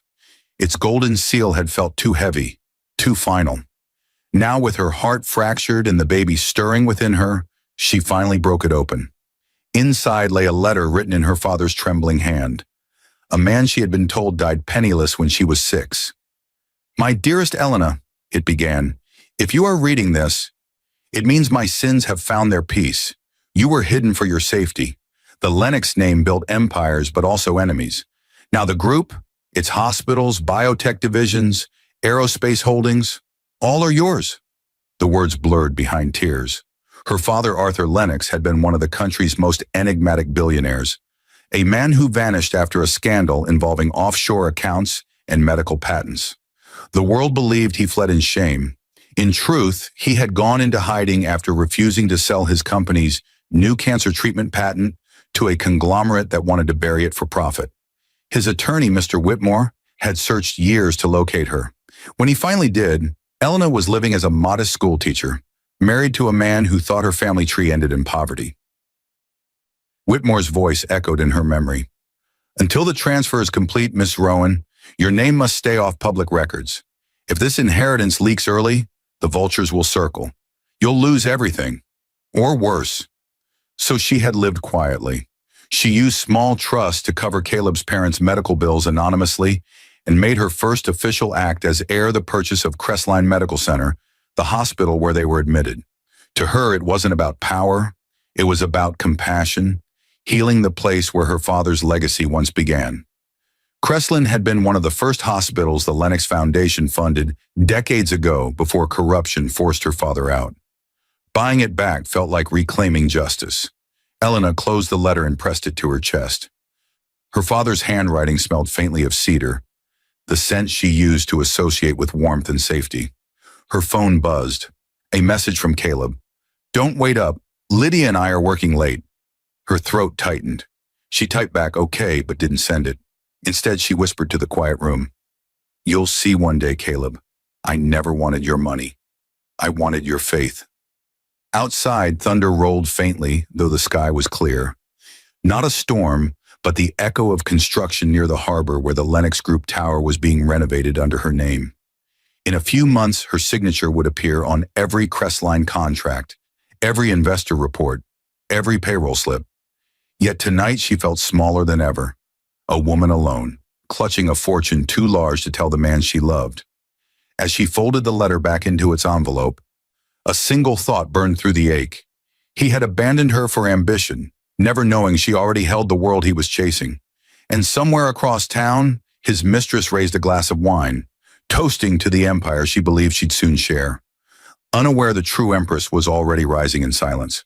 The restaurant glittered with the kind of luxury that always made Caleb feel seen. Crystal chandeliers floated above polished mahogany tables, and laughter from Boston's elite filled the air. He sat across from Lydia Hallstrom, her red dress tracing every curve like a secret weapon. She was everything Elena wasn't. Confident, loud, unashamed of her hunger for power. "Investors like people who take risks," Lydia said, swirling her wine. "But every time they meet you, you sound tamed." Caleb frowned. "Tamed?" She leaned forward, her perfume sharp and expensive. "Buy that wife of yours. Sweet woman, sure. But she's a cage, Caleb. You think small when you're around her. She keeps you grounded when you should be flying." He hesitated, thinking of Elena folding baby clothes while humming softly to the child that would soon arrive. "She believes in stability," he said quietly. "Stability?" Lydia laughed, low and musical. "That's another word for fear. You're not afraid, are you?" He wanted to deny it, but she reached across the table and touched his hand. It was electric, the validation he hadn't realized he craved. Lydia's company, Hallstrom Biotech, was on the verge of a massive deal, an acquisition by an unknown parent firm. She hinted that she could get Caleb into the room with people who mattered. "You've got potential," she whispered. "But potential means nothing without courage." He heard himself ask, "And what do I have to do?" She smiled. "Start living for yourself." That night, as Lydia slept in the soft glow of her penthouse, she sent a quick email to an unknown contact at Lennox Group, confirming the upcoming buyout. "Our board is ready," she wrote, "but who exactly is this new owner pulling the strings?" No one replied. The silence that followed would later haunt her, because the name she sought was Elena Rowan Lennox. Across town, Elena sat alone in her apartment. She'd left the penthouse after Caleb's outburst, choosing quiet over conflict.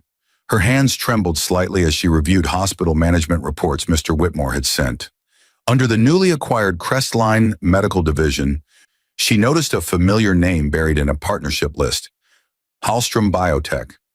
She blinked, unsure if it was coincidence or irony. "Lydia Hallstrom," she whispered, reading the name twice. A subtle storm began to rise inside her. She didn't know the full truth yet, but something told her Lydia's presence in their lives was no accident. She called Whitmore. "Mr. Whitmore, about one of our subsidiary partners, Hallstrom Biotech. Who handles their contracts?" "I'll look into it immediately," he said, sensing her unease. When the call ended, Elena stood at the window, watching city lights ripple against the Charles River. Caleb's betrayal had cut deep, but Lydia's name now pulsed like a quiet warning in her mind. The baby kicked again, harder this time. She placed her hand on her belly, whispering, "We'll survive this storm." And somewhere downtown, Lydia poured herself another glass of wine beside Caleb and said softly, "One day this city will belong to us." If only she knew, it already belonged to the woman she had just mocked. Rain hadn't been forecast, yet droplets began streaking across the penthouse windows as if the sky itself mourned. Elena sat on the edge of their bed, suitcase half packed, hospital bag ready. She was 38 weeks along, contractions light but rhythmic now. She'd texted Caleb twice. "I think it's starting." No reply. By midnight, pain began to ripple deeper.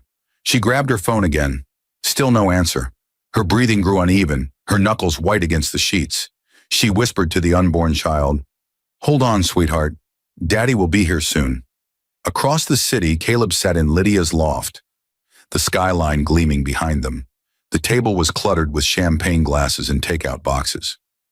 Lydia leaned against him, her voice low, honey-laced. "She'll be fine. She always is," she murmured, sliding her hand across his chest. "You can't save everyone, Caleb. Not your parents, not her, but you can save yourself." He hesitated, guilt flickering like static, but it faded under the warmth of Lydia's skin. He told himself Elena would call a cab, that hospitals had people for that. He told himself this was his new beginning. When his phone buzzed again, Lydia's hand covered it. "Not tonight," she whispered. "Tonight, you choose you." Elena's breath came in ragged bursts now. Her face glistened with sweat as she shuffled toward the door. Every contraction felt like a wave crashing against bone. She called Caleb one last time. This time he answered, voice tight. "What is it now, Elena?" Her voice cracked. "Caleb, please, my water just broke. I need you." There was a pause, long enough for her to hope. Then, "Take the bus, Elena. I'm done pretending this marriage still exists." The call cut off. The phone slipped from her fingers. She stared at it, disbelieving, before another contraction bent her double. For a moment, she almost screamed his name. Instead, she grabbed the suitcase handle and whispered through clenched teeth, "We're going to be okay." She managed to hail a taxi outside the building. The driver, an older man with kind eyes, helped her inside. "Which hospital, ma'am?" "Crestline.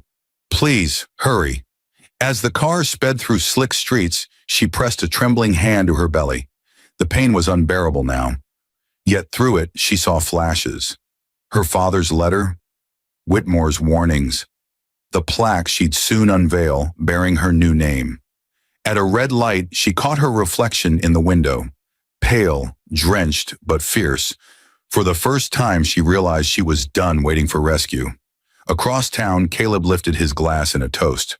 Lydia laughed, unaware that the phone on the counter was still lit with Elena's last text. "Please tell the nurse I'm coming alone." Outside, thunder cracked across the city. Inside the speeding taxi, Elena gripped the seat as the skyline blurred past. Each flash of lightning illuminated the faint outline of Crestline Medical Center ahead, the same hospital her husband couldn't afford, and the one she secretly owned. The driver glanced at her in the rearview mirror. "Almost there, ma'am. You'll be fine." She nodded weakly, whispering, "Yes, we will." The storm raged harder. Somewhere beyond that storm, a man raised a glass to his mistress, believing he'd finally escaped the weight of his past. Never knowing the woman he'd left in the rain was about to become the one thing he could never outrun. His destiny. By the time the taxi screeched to a halt outside Crestline Medical Center, Elena could barely breathe through the contractions. Rain poured down in sheets, soaking her hair as she stumbled toward the glass doors, one hand gripping her suitcase, the other clutching her belly. "Help, please," she gasped, and within seconds, 2 nurses rushed to her side. "Ma'am, it's okay. You're safe now," one said, guiding her into a wheelchair. "You're going to be fine. Just breathe." They didn't know that the trembling woman before them, clothes clinging to her body, face pale with exhaustion, was their new employer. Her name hadn't yet appeared on the official Crestline ownership bulletin. To them, she was just another patient in pain. In room 407, the soft hum of medical machines filled the air. The nurse checked her vitals while another adjusted the IV. Elena clenched her jaw through another contraction, eyes darting to the framed plaque on the wall. Crestline Medical Center, a Lennox Group institution. She almost laughed through the tears. Her father's legacy was everywhere, from the sterile blue walls to the heartbeat monitors designed by one of his old subsidiaries. "Is your husband on his way?" the nurse asked gently. Elena hesitated, then whispered, "No, it's just me." The nurse nodded with quiet understanding and squeezed her hand. "Then we'll be your family tonight." Hours blurred into minutes. Pain came and went like tides, breaking through her with relentless rhythm. Each time she remembered Caleb's voice, "Take the bus, Elena," and pushed harder, not out of anger, but out of defiance. When the baby's cry finally filled the room, she wept, not from pain but from relief. A nurse wrapped the tiny boy in a white blanket and placed him in her arms. He was small, perfect, alive. Proof that some miracles come from the very moments that nearly destroy us. She whispered, "Welcome home, little one." The nurse smiled. "Have you chosen a name?" "Elijah," she said softly. "It means the Lord is my strength." Outside the room, a passing orderly paused to read the hospital's daily memo pinned on the board. A line printed in bold. Effective next quarter, Crestline Medical Center officially transitions under the sole ownership of Lennox Group Holdings. He didn't notice that the woman whose name would soon appear on that document was the one giving birth just a few doors away. As dawn crept through the blinds, Elena cradled Elijah and stared at the rising sun over the Boston skyline. The same skyline her husband once called his empire to be. "Someday," she whispered to the newborn, "you'll know that your first breath came in a place your father thought we couldn't afford." Her eyes glistened, not with bitterness, but with a quiet vow. She wouldn't chase revenge. She'd build something greater. A nurse entered with a gentle smile. "You have a visitor." Elena's heart raced. For a moment she thought maybe Caleb had come after all, but it wasn't him. It was Mr. Whitmore, holding an envelope and a solemn smile. He whispered, "It's time, Mrs. Rowan Lennox. The inheritance transfer is complete." Her eyes widened as the weight of his words sank in. She looked down at her baby, then back at him. "Then let's begin." 3 weeks later, the morning sun glinted off the glass facade of Crestline Medical Center. Caleb walked through the revolving doors, his jaw set and eyes heavy with sleeplessness. His parents' conditions had worsened, and the hospital had begun sending new bills. Numbers so high they made his head spin. He strode to the billing desk, shoulders squared.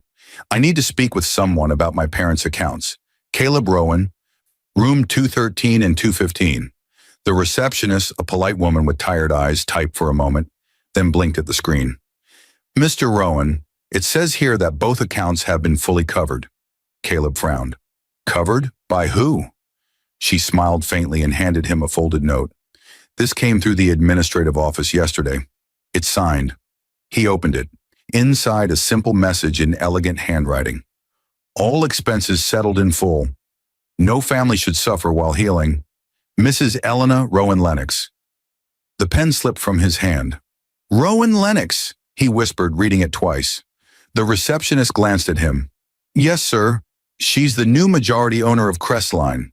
Everything here is technically under her name." Caleb's throat went dry. "Elena?" he muttered under his breath, as if saying her name might summon her ghost. Without another word, he turned and walked down the hall, shoes echoing sharply. On the wall near the executive offices, a gleaming gold plaque caught his eye. Crestline Medical Center, a Lennox Group institution. CEO, Mrs. Elena Rowan Lennox. He stared at the letters, frozen. The woman he had called a burden was now listed beside one of the most powerful business empires in the nation. The same hospital he'd once raged about paying for was hers, bought in silence even as he screamed about poverty. He stumbled backward, gripping the wall for balance. The hallway seemed to spin. He remembered every cruel word he'd thrown at her, every moment of pride disguised as logic. A nurse passed by, offering him a sympathetic smile. "You look pale, sir. Are you all right?" He forced a nod, trying to steady his breath. When did she take over?" The nurse thought for a moment. "It was finalized around the time she gave birth here, I think. Sweet woman, stayed quiet, never demanded special treatment. You'd never know she was the new boss." Caleb's mind fractured at the words "gave birth here."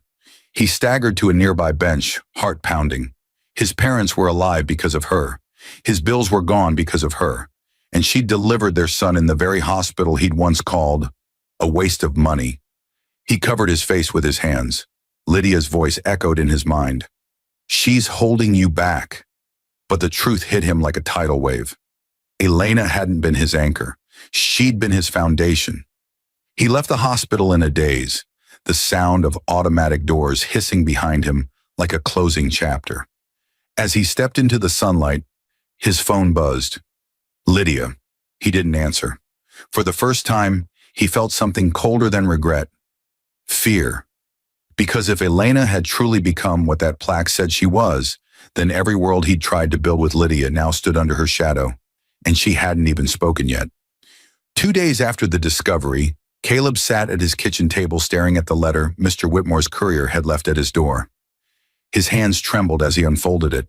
The handwriting was unmistakable, elegant, deliberate, Elena's. Caleb, you once told me love was measured by what we build together. You built walls. I built bridges. You wanted freedom from the weight of me. I wanted peace from the noise of pride.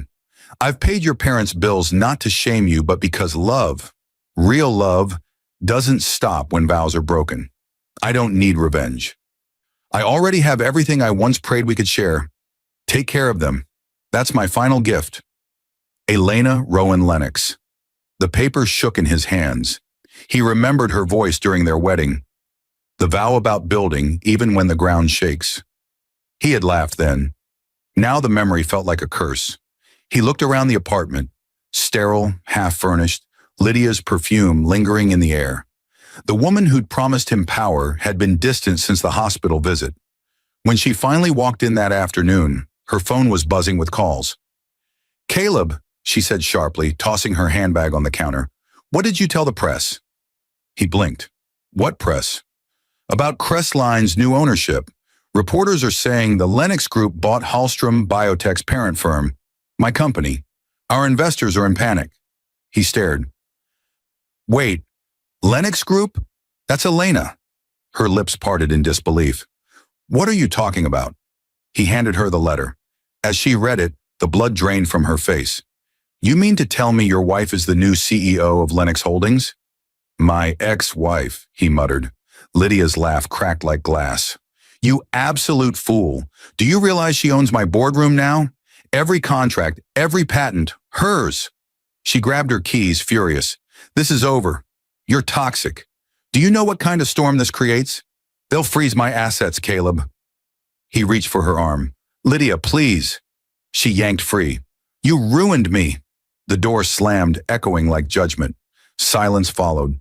He sank to the floor, letter still in hand. Through the open window came the sound of distant traffic and a siren.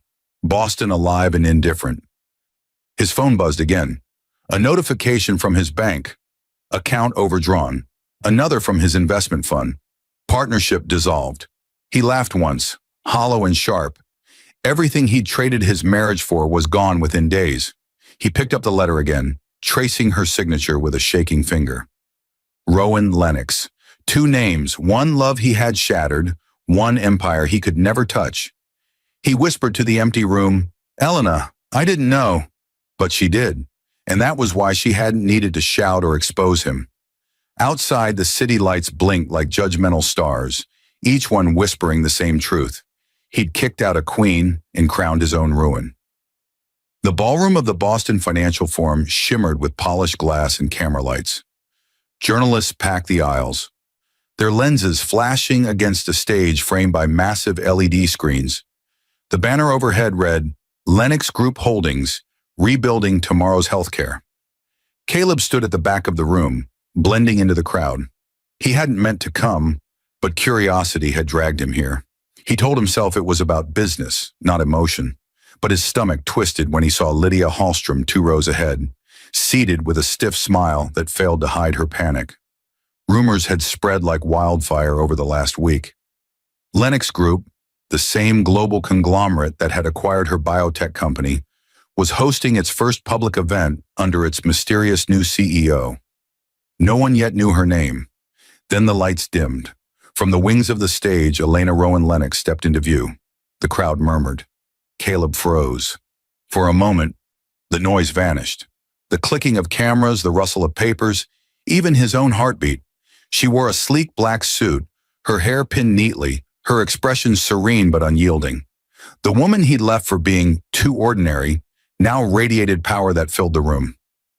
Good evening, she began, her voice steady, melodic, carrying the quiet authority of someone who no longer needed to prove anything. For decades, healthcare has served profit more than people. The Lennox legacy began with compassion. Tonight, we restore that legacy. She paused, letting the silence draw the audience closer. My first initiative as CEO, she continued, is a $20 billion fund to expand patient access, especially for families struggling with medical debt. I know what it feels like to watch someone you love suffer in a hospital bed. No one should ever have to choose between healing and survival. Her gaze flicked briefly toward the crowd, just long enough for her eyes to meet Caleb's. The contact lasted less than a heartbeat, but in it he saw everything: pain, memory, forgiveness, and something colder: resolution.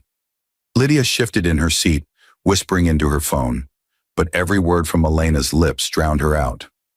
Many of you know me as the quiet daughter of Arthur Lennox, Elena continued, but I stand here not because of inheritance, but because I refuse to let pain turn me cruel.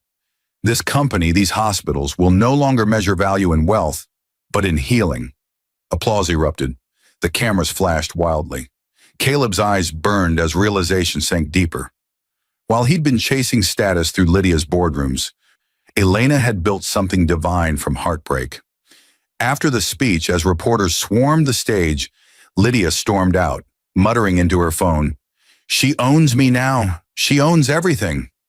Caleb lingered at the edge of the ballroom, unable to move.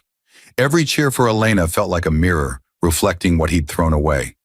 When she finally descended the stage, her security guards clearing a path, he caught a final glimpse of her, smiling politely, shaking hands, calm as marble. She passed within 10 feet of him, and though she didn't look his way again, he heard her words echo from the stage replay on the big screen. Sometimes the people who abandon you in pain teach you what compassion truly costs.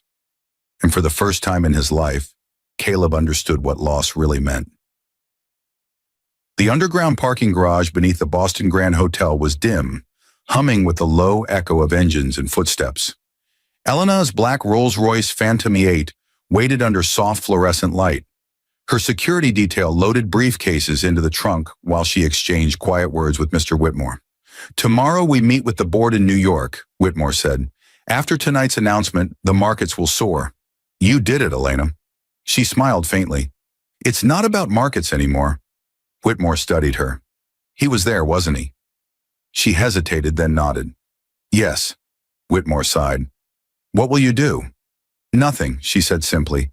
"Some lessons don't need to be taught twice." As Whitmore stepped away, a familiar voice echoed from behind a concrete pillar. "Elena!" She froze, her pulse tightening. She turned slowly, and there he was. Caleb. His suit was wrinkled, his eyes hollow, the confidence that once filled every word now stripped bare. "Elena," he said again, stepping closer. "I didn't come to fight. I just needed to see you." She folded her arms, steady but calm. "You've seen me." He swallowed hard. "I know I don't deserve to ask for anything, but please just listen." She said nothing. "I thought I wanted success," he began, voice shaking. "I thought Lydia and the investors could make me whole. But everything I built turned to ash. You were the only thing that was ever real." She looked at him, her expression unreadable. "And yet you chose the fire." "I was stupid," he whispered, "blinded by pride. I can't undo it, but please, can we talk? Just once? For Elijah's sake." The mention of her son's name softened her eyes for a moment, but her tone stayed firm. "Elijah will know who his father is, but not the man you were." He flinched. "Please, Elena, I'm begging you." She took a slow step forward. "Do you know what labor feels like, Caleb? The hours of pain when every second stretches forever? I went through it alone. You were drinking champagne with your mistress while I screamed through contractions in a taxi. The driver held my hand because you wouldn't answer your phone." Tears welled in his eyes. "I know, I've replayed it every night since." She studied him, her voice low but sharp. "You destroyed the life we had, and I rebuilt it from the ruins. I could ruin you in return. I could buy the building you sleep in and evict you by morning. But what would that make me?" "You!" He dropped to his knees, sobbing. "I don't want your money. I just want forgiveness." For the first time she smiled. Soft, genuine, heartbreaking. "Then you already have it. But forgiveness isn't an invitation." She stepped past him toward the Rolls-Royce. "Take care of your parents. Their medical coverage remains under Lennox Group. That's my last promise to you." The car door closed, engine purring like quiet thunder. As the Rolls-Royce glided into the dark exit, Caleb stood frozen, tears streaking his face. Her taillights disappeared into the night, two red embers fading from his world. He whispered to the empty garage, "You were never my downfall. You were my miracle." And his echo was swallowed by silence. 6 months later, Boston was bathed in the early summer light. The city moved on, as cities always do. But for Caleb Rowan, time had slowed to a penance. He lived now in a small apartment overlooking the Charles River. No luxury, no meetings, no mirrors of ego. His investment firm had collapsed after Lydia's company fell under federal investigation. She had fled to Europe, leaving behind frozen accounts and scandals. Reporters called it the Hallstrom implosion. Each morning he walked to Crestline Medical Center to visit his parents. The same automatic doors that once intimidated him now slid open with gentle acceptance. Nurses smiled and greeted him by name. Elena's orders. Their room was bright, filled with flowers and sunlight. The bills never came. He always stopped at the lobby before leaving. There, hung beneath a glass skylight, was a new portrait. Elena Rowan Lennox, painted in soft pastels, eyes calm and unwavering. Below it, engraved in gold, "For those who gave when they had nothing, and forgave when they had everything." He read it every day, as if it were scripture. Sometimes he saw her from a distance, arriving in a motorcade, her security moving like shadows. She never looked his way, but once, as she stepped from her car, she paused and smiled at an elderly patient in a wheelchair. That smile pierced him harder than anger ever could. He had wanted to own the world. She had learned to heal it. Elena's life had changed quietly, too. She moved into her father's old estate outside Cambridge, its halls filled with sunlight and soft laughter. Elijah was 6 months old now, chubby-cheeked and always grinning. At night, she would walk him through the library, pointing to photographs of Arthur Lennox and the hospitals he'd built. "Your grandfather believed money is a tool, not a throne," she'd whisper. "And your father, he taught me that pain can plant gardens." When Elijah fell asleep, she often stood by the balcony and looked toward the city lights across the river. She didn't hate Caleb anymore. She didn't miss him either. She simply understood him, a man too afraid to see the value of what he already had. One afternoon, Caleb left a small package at Crestline's front desk. No name, no note, just a tiny silver bracelet engraved with Elijah. Security delivered it to her office. She turned it over in her hand, smiling sadly. "Mr. Whitmore," she said quietly, "have it sent to the Foundation's children's wing. Let it belong to someone who needs hope." He nodded. She set the bracelet down and returned to her papers. Expansion plans for new hospitals in Detroit, Dallas, and Lagos. Her father's dream had become her mission, a global network of healing. That evening, as Caleb stood by the riverbank watching the sunset reflect off the Lennox Tower, he finally understood what the world had been trying to teach him. He had chased power and lost it. She had embraced pain and turned it into purpose. The wind carried church bells from downtown. He closed his eyes and murmured, "I hope she knows I'm grateful." Across the river, in a nursery filled with soft lullabies, Elena held her child and looked out the same window. She smiled gently as if she'd heard him. Because for some stories, forgiveness is the final fortune.